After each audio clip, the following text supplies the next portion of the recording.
Hello guys, welcome back to my channel রান্না শেফের রান্নাঘরে সবাইকে শুভেচ্ছা। আজ আমি বানাবো মজাদার মিষ্টি।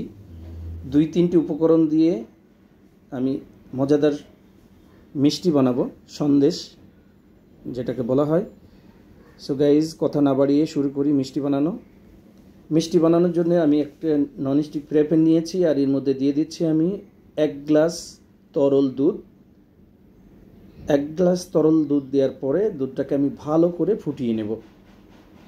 দুধের যেন কাঁচা গন্ধটা না থাকে, তার কারণে ভালো করে দুধটাকে আমি ফুটিয়ে নেব। আর দুধটা ফুটে উঠলে এর মধ্যে আমি দিয়ে দেব এলাচের গুঁড়া, 1/2 টেবিল চামচ পরিমাণে এলাচের গুঁড়া দিয়ে দিলাম।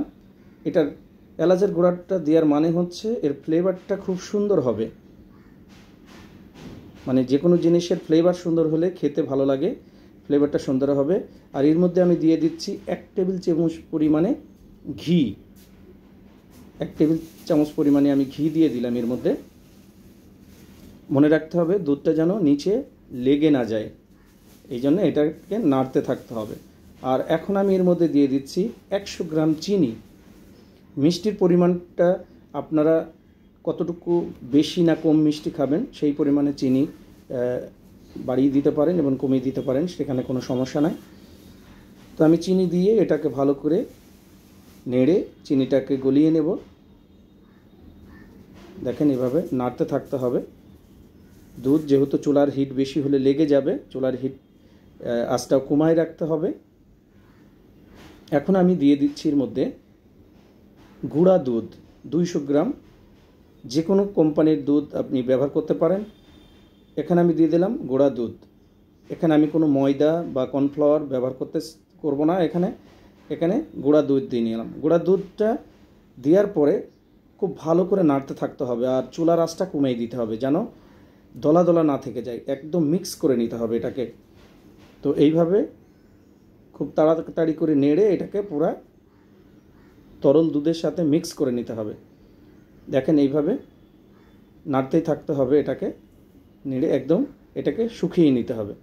তো এটা আমি শুকিয়ে নিয়েছি। এখন এটাকে আমি একটা কাচের বোলের মধ্যে হালকা ঘি দিয়ে আমি এটাকে এর মধ্যে সুন্দর করে সমান করে বসিয়ে নেব।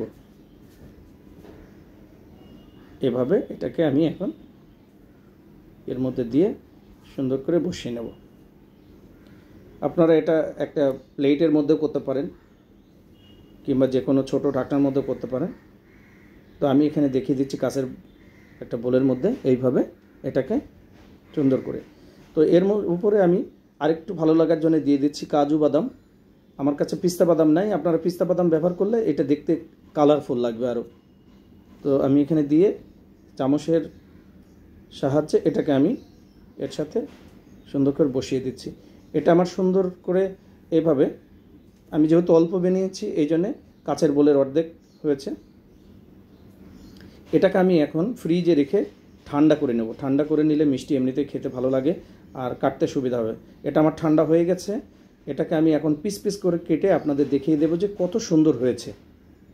কালারটাও যত সুন্দর হয়েছে, দেখতে দেখেন কাটার পরে আরও দেখতে সুন্দর লাগবে। একটা জিনিস দেখতে সুন্দর লাগলে সেটাকে আসলে খেতেও ভালো লাগে।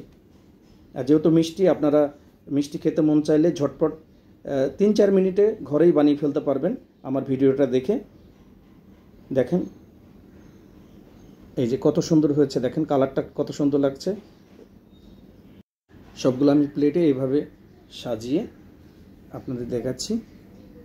এখানে প্লেটের কোনো কিছু দিচ্ছি না, শুধু মিষ্টিটাই দিয়ে আপনাদের দেখাই দেব যে আসলে নিজের হাতে বানানো মিষ্টি। দেখেন নিজের হাতে বানিয়ে কত সুন্দর।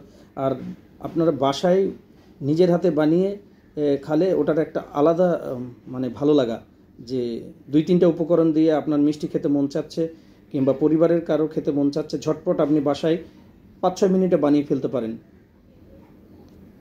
সো গাইস, যদি আমার ভিডিওটা ভালো লাগে অবশ্যই কমেন্টসে জানাবেন, একটি লাইক ও শেয়ার করে দেবেন, ও আমার আইডিটা ফলো করে রাখবেন। ধন্যবাদ।